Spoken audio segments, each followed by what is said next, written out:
দুখ নাথাকিলে ক'ত ৰবহি সুখৰ চৰাই আমাৰ যি অনুভূতি সুখ আৰু দুখৰ আশা আকাংক্ষা নিৰাশা হতাশা এই যি অনুভূতি এই অনুভূতি আচলতে আমাৰ ক'ত জন্মে মনত নে বুদ্ধিত নে কি কোনোবা এটা শক্তিত দৰ্শক স্বাগতম জনাইছোঁ আজিৰ এই মুখামুখি অনুষ্ঠানটিত আজি মোৰ লগত আছে এগৰাকী ভগ্নী 22টা ঋতু পাৰ কৰি যোৱাৰ পিছত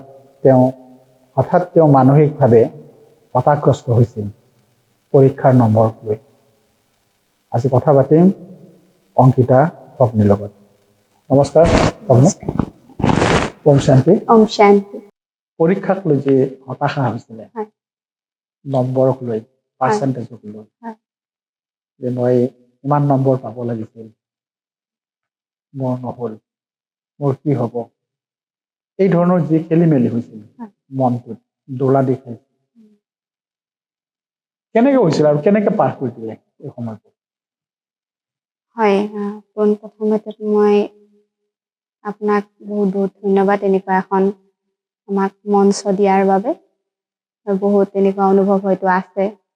আৰু ময়ো মোৰ কিছু অনুভৱ আপুনি এই মঞ্চৰ যোগেদি জনাব বিচাৰিছোঁ আচলতে ঠিক মেট্ৰিক পৰীক্ষা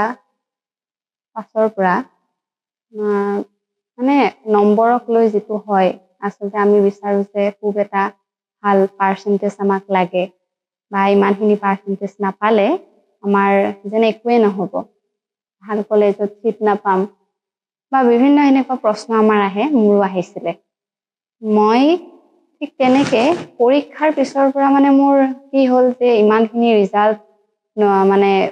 ঠিকে আছিলে ভাল হৈছিলে কিন্তু আৰু যেন লাগে সেনেকুৱা এটা মোৰ অনুভৱ হৈছিলে আৰু সেই অনুভৱটো মানে এনেকুৱা আছিলে যে আৰু লাগে মানে সন্তুষ্টতাটো নাই তেতিয়া মই মানে মোৰ মনত কিছুমান কুৱেশ্যন আহি থকা হ'ল যে এইটো নোৱাৰিম নেকি এইটো নহ'ব নেকি কেনেকৈনো আৰু আগুৱাই যাম ইমানখিনি হ'লে সেই ইমানখিনি পাৰিলোঁ হয় এতিয়া নহ'লেইচোন এনেকুৱা কিছুমান বিভিন্ন প্ৰশ্ন মোৰ মনত মানে তোমাৰ সন্মুখত এটা মানে এখন ছবি আঁকিছিলা যে মই ইমানখিনি যদি পাৰ্চেণ্টেজ পাওঁ যে মই এইটো ছাবজেক্ট ল'ম এনেকুৱা এটা তুমি এটা ছবি এখন আঁকি থৈ দিছিলা তোমাৰ এই ছবিখন চুৰমাৰ হ'ল তাৰ ফলত তোমাৰ কি হ'ল মানে বিসংগতি এটা দেখা দিলে কি হ'ব কি নহ'ব এনে ধৰণৰ খেলি মেলিতে এটা আউল লাগিল জীৱনটোত এনেকুৱা এটা অনুভৱ হৈছিল হৈছিলে আৰু এনেকুৱা এটা অনুভৱ হৈছিলে মানে মোৰ এই ঠিক ক'লোৱে আপোনাক যে পৰীক্ষাৰ পিছৰ পৰা তো মই ভাবিলোঁ যে ইমানখিনি নেপালোঁ এতিয়া কি হ'ব আৰু তেতিয়া মই মানে সেই কথাটো ভাবিয়ে যদিও ইমান একো ভাবিবলগীয়া নাছিলে কিন্তু মানে কি যেতিয়া আমি সেই জীৱনটোত যেতিয়া মানে থকা যায় তেতিয়া কি হয় যে আৰু অলপ লাগে আমি যেন দৌৰি ফুৰোঁ যেন সেই বস্তুটো পাবৰ কাৰণে দৌৰি ফুৰোঁ আৰু যদি আমি কোনোবাখিনিত নাপাওঁ তেতিয়া কি হয় যে আমি ভাগৰি যাওঁ যে আমাৰ জীৱনটো ইমানতে শেষ হৈ গ'ল আমি যে সেই বস্তুটো যে মই ইমানখিনি নেপালোঁ আৰু সাহস লৈ উদ্যম লৈ আমি যেন আগুৱাই যাব লাগে তাৰ সলনি কি হ'ল মানে ভাবি মই সেইখিনিতে আমি ৰৈ যাওঁ ঠিক মোৰ ক্ষেত্ৰতো তেনেকুৱাই হৈছিলে আজিৰ মানৱ বিকাশৰ এনে এক স্তৰত থিয় হৈছে য'ৰ পৰা অসম্ভৱ বুলি ক'বলৈ একোৱেই নাই সময়ৰ গতিৰ লগত খোজ মিলাই আমি অপূৰ্ব উপলব্ধি লাভ কৰি এক গৌৰৱশালী সভ্যতাৰ নিৰ্মাণ কৰিছোঁ আজিৰ ইনফৰ্মেশ্যন এণ্ড টেকন'লজি আৰু আৰ্টিফিচিয়েল ইণ্টেলিজেন্সে এনে এক সৃষ্টিৰ নিৰ্মাণ কৰিছে যি আমাৰ কল্পনাতহে বাস কৰিছিল সাৰ্বজনীনভাৱে সমগ্ৰ পৃথিৱী এতিয়া এক সৰু গাঁও যেন হৈ পৰিছে প্ৰতিদিনেই আমি অসম্ভৱক সম্ভৱ কৰি এখন এনে সৃষ্টিৰ নিৰ্মাণ কৰিছোঁ যি সীমাবদ্ধ নহয় য'ত অসম্ভৱ বুলিবলৈ একো নাই আমি আজিও বিকাশৰ দিশে অগ্ৰসৰ পিছে বাস্তৱতে আমাৰ জীৱনৰ লক্ষ্য কি আমি বিকাশৰ এই দৌৰত নিজকে পাহৰি গৈছোঁ নেকি প্ৰাচীন কালৰে পৰা মানৱ সমাজে এক সত্যৰ অনুসন্ধান কৰি আছে আৰু এই সত্য হৈছে নিজৰ সত্য পৰিচয়ৰ অনুসন্ধান এক চিৰন্তন সত্য মই কোন আৰু ঘৰৰ বাকী মা দেউতা কেনেকুৱা মানে ফিল কৰোঁ অনুভৱ হয় তো মই মোৰ ঘৰৰ এখন ঘৰ এজনীয়ে ছোৱালী মোৰ মা দেউতা ভাইটি আছে সিহঁতেও মানে মোক লৈ যেতিয়া মই ভালকে নথকা হ'লো মই বিভিন্ন চিন্তাত অলপ থকা হ'লো তেতিয়া মোৰ মা দেউতাইও ভাবিলে যে ছোৱালীজনী এনেকে থাকে তেওঁলোকৰো নিশ্চয় মনত তেওঁলোকৰো চিন্তা লৈ এটা তেওঁলোকৰ হতাশা এটা হয় এটা হতাশা আহিলে তাৰ পাছতে কি হ'ল তেনেকে মোৰ আচলতে মই এতিয়া সেইখিনি ভাবো যে জীৱনত মোৰ যে সেনেকুৱা হ'ল সেই পৰিস্থিতিটো মই পালো সেই পৰিস্থিতিটো মোৰ কাৰণে আচলতে এটা খুব ডাঙৰ মোৰ জীৱনত এটা নতুন গতি দেখুৱালে মোৰ জীৱনটো মই আকৌ নতুনকে আৰম্ভ কৰিলো কেনেকে আহিলা মানে ব্ৰহ্মকুমাৰী ঈশ্বৰীয় বিশ্ববিদ্যালয়ত কেনেকে খুজিলা কোনে তোমাক ক'লে যে হয় মোৰ প্ৰথমতেতো মই ইমান জনা নাছিলো যে এনেকুৱা এখন ঈশ্বৰীয় বিশ্ববিদ্যালয় আছে মই একো জনা নাছিলো আৰু হঠাতে কি হ'ল আমি ভাবিলো যে মেডিটেশ্যনো ক'ত শিকোৱা হয় এনেকে মানসিক চিন্তাৰ পৰা আচলতে মুক্ত হ'বলৈ মেডিটেশ্যনৰ প্ৰয়োজন তেতিয়া মোৰ মায়ে ক'লে হঠাতে এদিন যে ব্ৰহ্মকুমাৰী চেণ্টাৰত মেডিটেশ্যন শিকোৱা হয় তেতিয়া মই আচলতে সৰু তেতিয়া মই ইমান জনা নাছিলো যে কেনেকেনো মেডিটেশ্যন শিকোৱা হয় বা কি কৰা হয় ইয়াত মই সেই বিষয়ে জনা নাছিলো আৰু এদিন সন্ধিয়া সময় আছিলে সেইটো আছিলে লকডাউনৰ সময় আছিলে তেতিয়া কৰোনা কালছোৱা খুব ভয়াবহ এটা সময় আছিলে তেতিয়া কি হ'ল মোৰ দেউতা আহিলে বেহেনজিৰ ওচৰলৈ আৰু ক'লে যে মোৰ ছোৱালীজনীকো ইয়ালৈ আনিব বিচাৰো তাই অলপমান মানে মানসিক অলপ চিন্তাত থাকে তো তেতিয়া দেউতা আহিলে বেহেনজিৰ ওচৰলৈ আৰু বেহেনজিয়ে মাতি পঠিয়ালে যে আহিব আৰু মই আহিলো মোৰ মা দেউতা লগত মই আহিলো সন্ধিয়া সময়ত আৰু ইয়াত গম পালো যে ইয়াত এটা 7 দিনীয়া মানে পাঠ্যক্ৰম আছে মেডিটেশ্যনৰ ওপৰত মই বুজি পোৱা নাছিলো যে কিনো 7 দিনীয়া পাঠ্যক্ৰম বিভিন্ন প্ৰশ্ন আছিলে আৰু হেনেকে আহি মই বৰ্তমান 4টা বছৰ ইয়াত মানে পাৰ কৰিলো আৰু বহুত সুন্দৰ অনুভৱ তেনেকে মই পৰিচয় হ'লে এখন বিশ্ববিদ্যালয়ৰ লগত আচ্ছা মই তোমাক এটা প্ৰশ্ন কৰিব খুজিছো যে যিটো দুখ বা শংকা যে মই নাপালো এইটো অনুভূতি এই অনুভূতি যদি মই সুধো যে অনুভূতি আচলতে ক'ত হয় অনুভূতি এই বস্তুটো দৰকাৰ আমাৰ দৰ্শকসকললৈ হয় অনুভূতি আচলতে আমাৰ মই ইয়ালৈ অহাৰ আগত ময়ো বুজি পোৱা নাছিলো আচলতে অনুভূতিনো ক'ত হয় মই বুলি কৈ থাকো মোৰ শৰীৰটো মোৰ এইটো মোৰ সেইটো কৈ থাকো কিন্তু যদি আমি সেই মইটোকে নেজানো তেতিয়াহ'লে হয়তো জীৱনৰ কোনোবাখিনিত আমি অপূৰ্ণ হৈ আছো মই ইয়ালৈ আহি এইটো বস্তুৱে গম পালো যে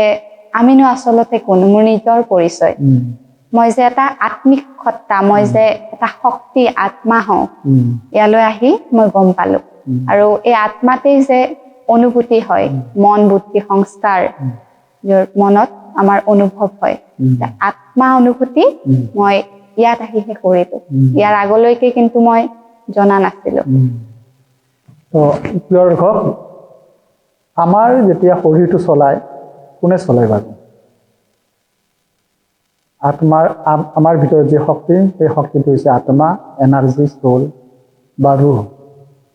যদি আমি ভালদৰে আত্মাৰ বিষয়ে আত্মাৰ জ্ঞান সম্পৰ্কে আমি নাজানো তেতিয়াহ'লে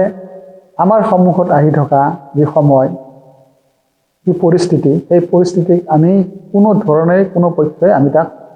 মানে ৰাস্তা উলিয়াব নোৱাৰোঁ প্ৰথমতে আমি আত্মাৰ জ্ঞান লাগিবই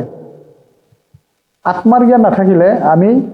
হয়তো আমি বাগৰি যাম ঢলি পৰিম বা আমাক ধুমুহাই উৰুৱাই লৈ যাব ঠিক তেনেদৰে অংকিতাৰৰ জীৱনত আহিছিল ধুমুহা পৰীক্ষাৰ নম্বৰক লৈ গতিকে আজি ব্ৰহ্মকুমাৰী ঈশ্বৰীয় বিশ্ববিদ্যালয়ত এগৰাকী তাই প্ৰেক্টিচনাৰ আৰু তাই ব্ৰহ্মকুমাৰী ঈশ্বৰীয় বিশ্ববিদ্যালয়ৰ যি ৰাজ্য শিক্ষা এই শিক্ষা গ্ৰহণ কৰি এটা সুস্থ মনৰ অধিকাৰী অংকিতা আজিৰ মানৱ বিকাশৰ এনে এক স্তৰত থিয় হৈছে য'ৰ পৰা অসম্ভৱ বুলি ক'বলৈ একোৱেই নাই সময়ৰ গতিৰ লগত খোজ মিলাই আমি অপূৰ্ব উপলব্ধি লাভ কৰি এক গৌৰৱশালী সভ্যতাৰ নিৰ্মাণ কৰিছোঁ আজিৰ ইনফৰমেশ্যন এণ্ড টেকন'লজি আৰু আৰ্টিফিচিয়েল ইণ্টেলিজেন্সে এনে এক সৃষ্টিৰ নিৰ্মাণ কৰিছে যি আমাৰ কল্পনাতহে বাস কৰিছিল সাৰ্বজনীনভাৱে সমগ্ৰ পৃথিৱী এতিয়াই সৰু গাঁও যেন হৈ পৰিছে প্ৰতিদিনেই আমি অসম্ভৱক সম্ভৱ কৰি এখন এনে সৃষ্টিৰ নিৰ্মাণ কৰিছোঁ যি সীমাবদ্ধ নহয়, য'ত অসম্ভৱ বুলিবলৈ একো নাই। আমি আজিও বিকাশৰ দিশে অগ্ৰসৰ। পিছে বাস্তৱতে আমাৰ জীৱনৰ লক্ষ্য কি? আমি বিকাশৰ এই দৌৰত নিজকে পাহৰি গৈছোঁ নেকি? প্ৰাচীন কালৰে পৰা মানৱ সমাজে এক সত্যৰ অনুসন্ধান কৰি আছে, আৰু এই সত্য হৈছে নিজৰ সত্য পৰিচয়ৰ অনুসন্ধান। এক চিৰন্তন সত্য, মই কোন। মই পুনৰ অংকিতাৰ ওচৰলৈ আহিছোঁ।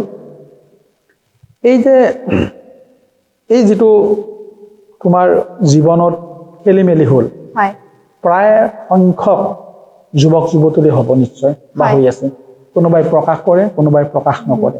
বা কোনোবাই এনেধৰণৰ শংকা ভুগি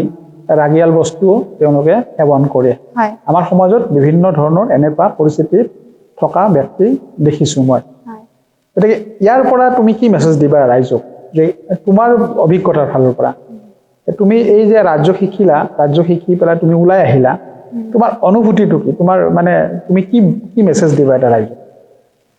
মইতো এইটোৱে মেছেজ দিব বিচাৰো যে মোৰ নিচিনা এনেকুৱা বহুত সমাজত আছে, যে আচলতে কি এইবিলাক ইমান এটা চিন্তা কৰিবলগীয়া বিষয় নহয়। যে নম্বৰ ঠিক আছে, আমি ভাবিবলগীয়া মতে কেতিয়াবা নহ'বও পাৰে। আমি যে ভাবি থকা প্ৰত্যেকটো বস্তুৱে হ'ব তেনেকুৱা নহয়। ঠিক তেনেকে যে নম্বৰক লৈ বা সকলোৰে বিভিন্ন ক্ষেত্ৰত আছে,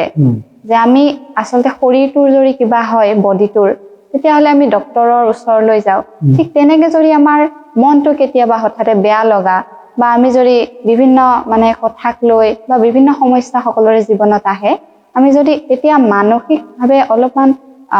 ভাগি পৰোঁ বা মানসিক চাপৰ আমি সন্মুখীন হওঁ, তেতিয়াহ'লে এইটো কোনো লাজৰ কথা নহয় বা ভয়ৰ কথা নহয়, কোনে আমাক কি ক'ব সেনেকুৱা নহয়। আচলতে মানসিকভাৱে বৰ্তমান সময়ৰ পৰিস্থিতিটোৱে এনেকুৱা যে বিভিন্ন ধৰণৰ সমস্যা আমাৰ সন্মুখত আহিব। তেতিয়া যদি আমি মানসিকভাৱে ভাগি পৰোঁ, তেতিয়াহ'লে এনেকুৱা হৈ থাকিব নালাগে যে কোনোবাই কম কি হ'ব কি ক'ব, সেইটো প্ৰশ্ন কেতিয়াও আনিব নালাগে নিজৰ মনলৈ। তাৰ সলনি আমি কেনেকে মানসিকভাৱে আমি কেনেকে শক্তিশালী হ'ব পাৰোঁ, কেনেকে আমি এটা সুন্দৰ মনৰ অধিকাৰী হ'ব পাৰোঁ, সেই কথাটোৰ প্ৰতি গুৰুত্ব দিয়াটো উচিত। যেনেকে মই আচলতে বিচাৰিছিলোঁ যে মই কেনেকেনো এটা সুস্থ মনৰ অধিকাৰী হ'ব পাৰোঁ, জীৱনত যিয়ে সমস্যা নাহক মই কেনেকে শক্তিশালী হ'ব পাৰোঁ, মই সেই বস্তুটো বিচাৰি আছিলোঁ। আৰু যেতিয়া মই ঈশ্বৰীয় বিশ্ববিদ্যালয়লৈ আহিলোঁ, তেতিয়া মই আচলতে বুজি পালোঁ যে সঁচাকে আমাৰ পৰিস্থিতি মানুহৰ জীৱনত আহিবই, কিন্তু সেই পৰিস্থিতি আমি কেনেকে অতিক্ৰম কৰি শক্তিশালী হৈ আমি সেই সমস্যাবিলাক আমি জয় কৰিব পাৰোঁ, সেইটো আমাৰ জীৱনৰ উদ্দেশ্য হ'ব লাগে।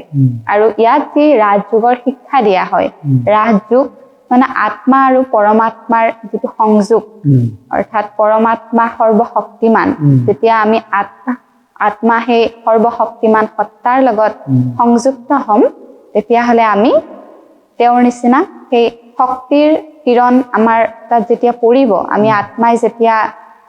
সেই শক্তি গ্ৰহণ কৰিম, তেতিয়াহ'লে আমিও সেই শক্তি লৈ জীৱনত আগুৱাই যাব পাৰিম, বহুত শক্তিৰ অনুভৱ কৰিম,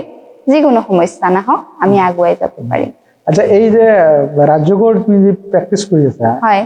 তুমি কিমান সময় ইয়াতে দিয়া আছে মানে ষ্টুডেণ্ট হিচাপত?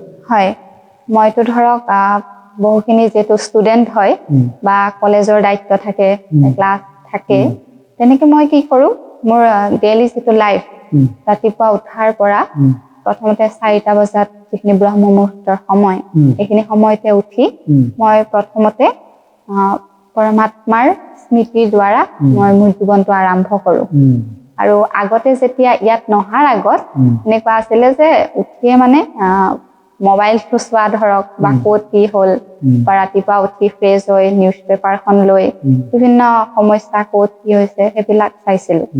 কিন্তু আজিকালি মই ইয়াত অহাৰ পাছত মোৰ জীৱনৰ এইটো এটা ডাঙৰ পৰিৱৰ্তন বুলি মই ভাবোঁ। মই পৰমাত্মাৰ ইয়াদৰ দ্বাৰা, সেই সৰ্বশক্তিমানৰ শক্তিৰ কিৰণৰ দ্বাৰা, তেওঁৰ ৰাতিপুৱা উঠি সেই স্মৃতিৰ দ্বাৰা মই জীৱনটো আৰম্ভ কৰোঁ, পৰিচালনা কৰোঁ। আৰু তাৰ পাছতে ইয়াত যিটো মুৰলী ক্লাছ হয় মুৰলী 7টা বজাত হয় কেতিয়াবা চেণ্টাৰত শুনো বা আহিব নোৱাৰিলে ঘৰতো মই ৰেগুলাৰ শুনো ঘৰত কেনেকৈ শুনাই অনলাইনত নে বা হয় অনলাইনতো আহে ইউটিউবতো আহে তাৰ লগতে মই নিজাকেও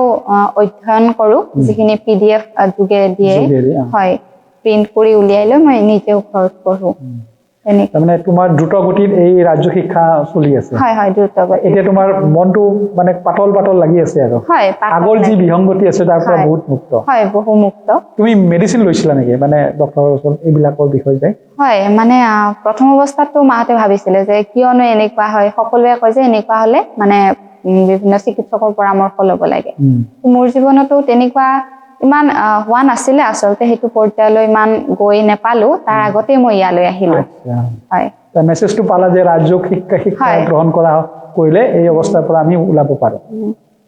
ধন্যবাদ তোমাক হয় ধন্যবাদ ইমানখিনি সময় দিয়াৰ কাৰণে পুনৰ পিছত লগ পাম হয় এই আশা কৰি আজিলৈ এই অনুষ্ঠানটো ইয়াতে মই সামৰণি মাৰিছো ধন্যবাদ